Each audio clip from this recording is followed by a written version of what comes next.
In the name of the beloved Son, for the sake of the beloved community. Amen. Please be seated.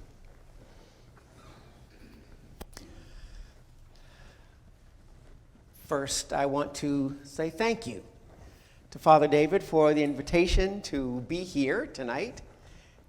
This is my first Candlemas.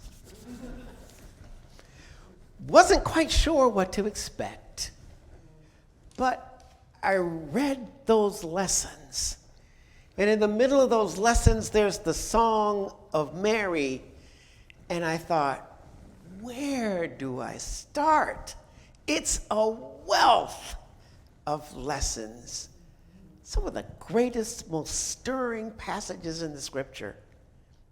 You've got Micah and his great call. What does the Lord require of you? To do justice, to love kindness, and walk humbly with your God. And then we've got Mary's song, and she calls out that she herself magnifies God because of all that God has done, and then runs down this list of things that we think, long, desire, hope, wish, know will happen. The putting down of the mighty from their thrones and the lifting up of the lowly, the filling of the hungry with good things. And then we actually get to the story that is the jewel that is Candlemas. A child being brought to a building. Now, granted, it's quite a building.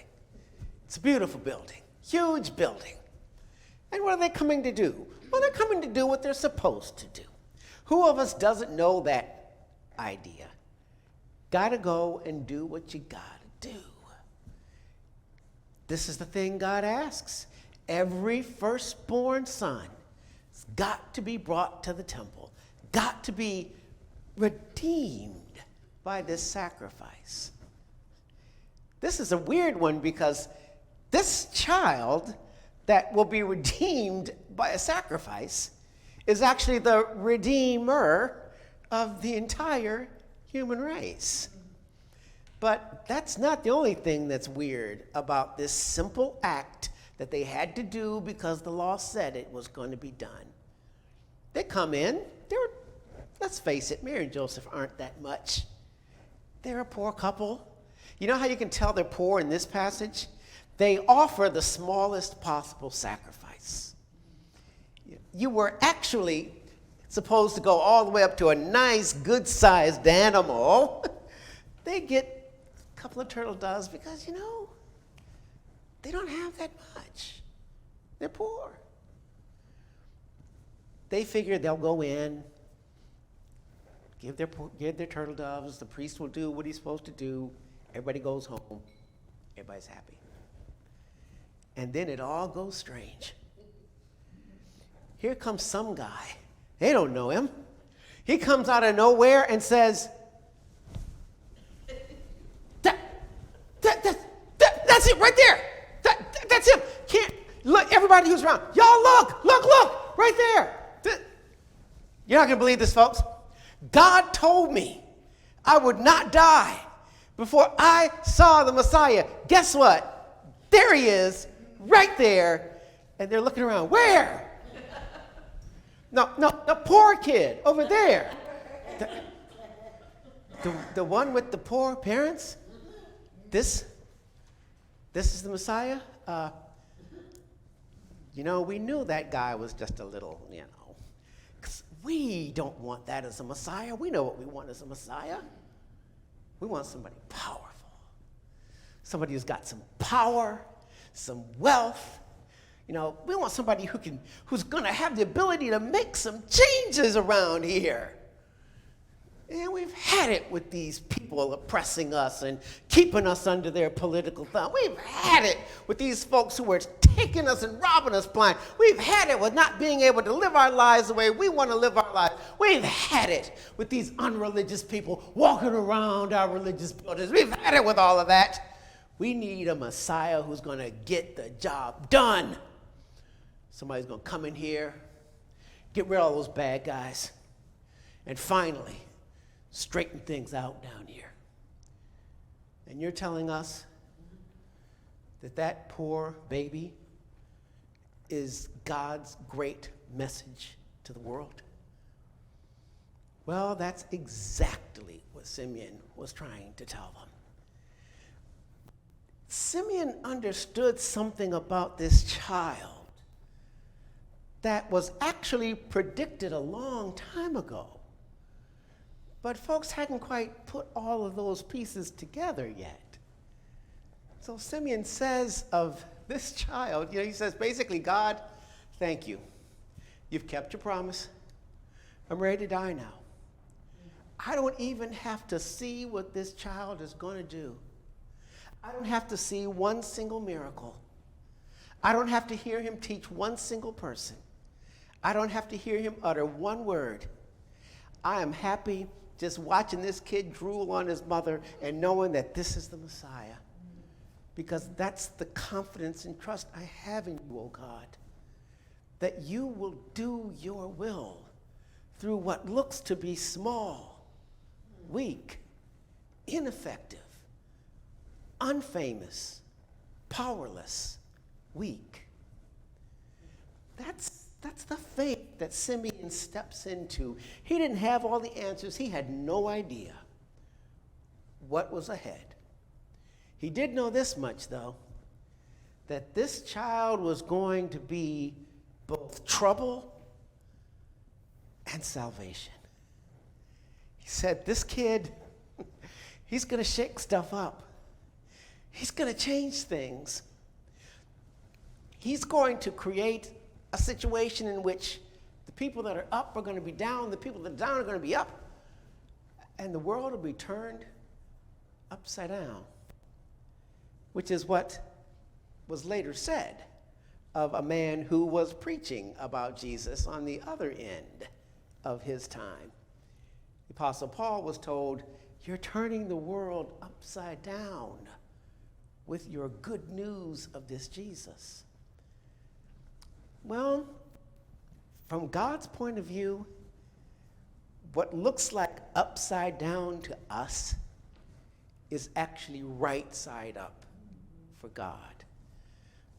What am I talking about, and what does this all mean in terms of our theme for today? Well, you and I know what that child was going to grow up and do. We know that he is not going to grow up and decide, I think I'm going to take the way of power. He's actually going to be the one to upset the apple cart and say, I, the Messiah, I, the Son of the living God, I, the one who was with God in the beginning, the wisdom through whom all of this has come into being, I am going to choose the marginalized. I'm going to choose to be over here and not up here. I'm going to choose to, even as my followers, to have people who, let's face it, if you told me that little group of fishermen and that little group of folks that he pulled together was going to change the world, I'd have bet against it. But with Jesus, the everyday becomes remarkable.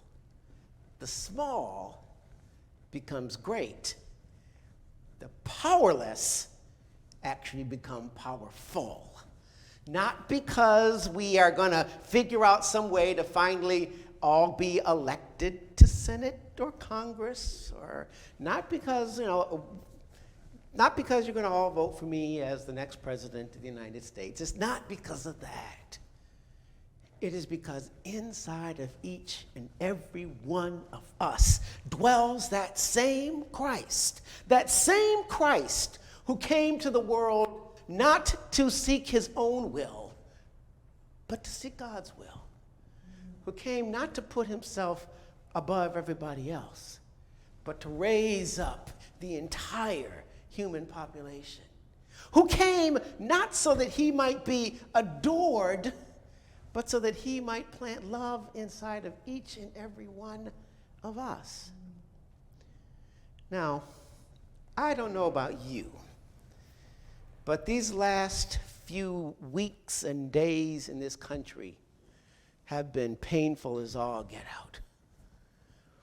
Not only have we seen our all too common issue of violence rear its head again and again and again and again, but we have seen again a black man killed by law enforcement. I will tell you this, my brothers and sisters. I was sick. I was sick when I saw the faces of those who had done it. I was sick. I wanted to grab him by the collar. I wanted to grab him and say, "What's wrong with you? Don't you get it? Don't you understand? Have you not looked in the mirror?" I wanted to say, "Well, I'll tell you what. I'll throw you on the ground, kick you a few times, have you call out for your mama and her not be around to see you. See how you like that?" To which comes the way of Jesus Christ. While he himself was actually dying, having been sentenced to death, many folks have actually called the crucifixion of Jesus a lynching. While he was there, instead of calling down all that wonderful judgment that I know I would have, he says, "I see something deeper and stronger than the hate that put him on that cross." He knew something deeper and stronger than political expediency, than religion gone twisted. He knew and saw something stronger and deeper than our way of doing stuff, even deeper and stronger than our natural anger. He saw something deeper and stronger, God's own vision for the human race. And not only for the human race, but for everything that God has made. So you're waiting. So when are you going to talk about justice, Carla? I am talking about justice. Notice what Micah says as he links these issues together.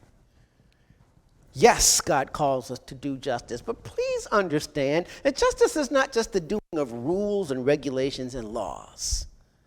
Justice is about the restoring of busted relationships. Did you hear that in Mary's song? It's not that God hates the rich and is going to get them and likes the poor and is going to reward them. It's not even that at the judgment seat, God is going to say, "I can't wait to get you people, but you guys over here are nice." That's not the point. The point is the switching around of everything so that new relationships might be formed and lived. It is about the justice that restores. And quite frankly, this is what we want, the justice that restores. You know, I got to tell you, as someone who has walked into prisons, I have seen and talked to men and women who have done horrible crimes. And I have always walked out thinking to myself, not, glad they're getting what they deserve. But I've walked out thinking, the people that I've just talked with are as deeply beloved by God as I am. What do I want for them? What is it that would be my deepest desire for them? It would be restoration. It would be to know the depth of human sin, to admit it and confess it, just like we did at the beginning of the service. And then, having put that all on the table, to hear from a God that says, "You're still mine. You're mine, and I'm here to restore, change, and deepen." Now, I've got to tell you how hard it is for me to say that as a victim of crime. I have to tell you how hard that is for me to say that as someone who is a survivor of rape. I still see that person in my dreams sometimes. And the horror and the violation of that moment goes right down to my core. And on my worst days, I got to tell you, I wished he would burn in hell. But on my better days, where somehow or other I'm able to see a human being, not just a violator of myself. On my better days, I'm able to see someone that Christ actually was on the cross for, instead of somebody that I would like to put on that cross. That's probably the hardest and closest I will ever get to knowing the love of God for every single person. Speaking of the cross, Jesus was on the cross with two criminals, people who had done wrong. No question about it. One of them even said it. He said, Jesus, I'm here getting what I deserve. I know what I did. I'm getting what I deserve. What you don't hear from Jesus is, and good for you. What you do hear from him when the man calls out to be remembered is yes, yes. This is where Jesus shows himself as the incarnation of God's love in a way that we may never ever reach. But because we won't reach it, does that somehow mean we should no longer strive for peace and justice?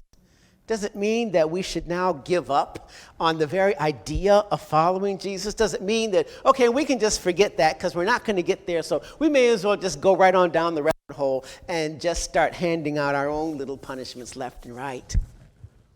Just because of that, would I really say with everybody else?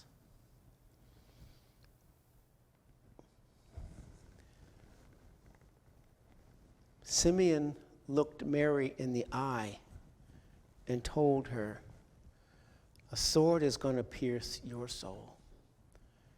You're going to hurt. There is pain in your future. I wished I could tell each and every one of us in this room that we're going to go out of these doors today, and in 10 days, we are going to wipe out every bit of injustice and pain in this world. Maybe 11 days. But what is even the craziness that makes me even make that last statement? What is the craziness that drives that? The craziness that drives that is the knowledge of what God can do. It looked hopeless when Jesus Christ was in the tomb. When he was dead, buried, soldiers on guard, it was like, that's it, he's gone, don't have to worry about him no more. It was helpless. His disciples were locked up behind closed doors, they were done. But he wasn't. Somehow or other, in a way that human beings still haven't been able to grasp, even to think about. We even talk about resurrection. We can't even really get our arms around the whole thing. The whole idea that somehow or other death itself is not the end, even though we know that it feels like an end. If that one could come through death, why not injustice and oppression? If that one could appear through sets of locked doors, why not him appear in the hearts of human beings all across our nation and world? If that same one who actually occupies heaven and yet comes to us on an altar can do that, why can he not change hearts and minds? So I know what you're thinking. You're thinking, okay, preacher, you got me completely confused. You said we can't, and yet you've talked about amazing possibility. You said we're fallen and we can't get there, And then you've talked about changing the world in 11 days. Come on, which one is it? My answer? Yes. That's my answer. Yes. Mary saw it in her song. Have you ever noticed that when Mary is moving her way through that incredible Magnificat, she starts talking about what God will do as something that God has already done? He has put down the mighty from their thrones. He has exalted the lowly. He has filled the hungry with good things. He has sent the rich away empty. Now, I don't know about you, but the last time I looked, millionaires are still eating pretty well, thank you very much. So what is Mary talking about when she says God has done this? That has been called by some folks the prophetic perfect. The idea that God's promise is so sure, that God's promise is so absolutely ironclad, unrockable, that we can actually say it has, even though seeing that it has not. We're living in a time in which it's coming, but hasn't yet arrived. But at the same time, it's already here. Have I confused you again? Good. Welcome to God's way of looking at life and looking at justice. This is one of the reasons why, when I look at what has happened in our country in the last couple of weeks, it's one of the reasons why I don't just pack it up. Because, if I honestly said to myself, well, come on, we were here last year, year before that, we were here in the 1960s. If I believed that this is useless, that there was no point in this, I would have snatched off this collar, thrown it somewhere, and gone and, dug a ditch to live, or maybe to die in. What fuels our work for justice is the ongoing trust in the amazing faithfulness of God. And we do that work with a sense of persistence. I will close with one of my favorite quotes from Dr. King about the long road. He said this: "The arc of the moral universe is long. What we are after in the work of justice is not something that is easily accomplished, won't be accomplished in a presidential term, might not be accomplished in a lifetime or in a set of lifetimes. The arc of the moral universe," he said, "is long, but it bends. It bends towards justice." That's the way it bends. It bends because our hands are on that arc and pulling it. It bends because there have been hands on that arc before us pulling it. It bends because there will be hands on that arc after us pulling it. It bends because the hands at the top of that arc are bloodstained hands who have been pulling that arc since the day that some fruit got humanity in trouble. We walk there. And so, when we walk out of this room and look at those tables, and we see the issues that are before us, the issues that are on our own hearts, the issues that really touch us, we step into those issues with hope. We step into those issues with persistence, and we step into those issues with a community. You are not alone in the midst of the work. God walks with us. And so I guess I want to close with a song. I promised my sister I wasn't going to sing, but all right, so I'm about to break that promise. But it's this song that is on my mind today and has been on my mind since I heard about this Candlemas. It is the words of Mary, maybe a little differently than we've heard them before, but I'm thinking of a verse that goes something like this. From the halls of power to the justice tower, not a stone shall be left unstoned. Let the kings beware, for God's justice tears every tyrant from its throne. The humble poor shall weep no more for the bread they can never earn.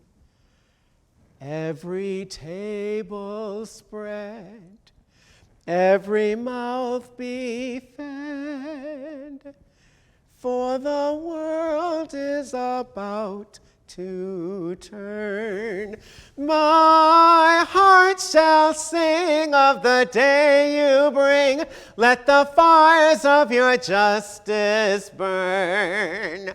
Wipe away each tear, for the dawn draws near, and the world is about to turn.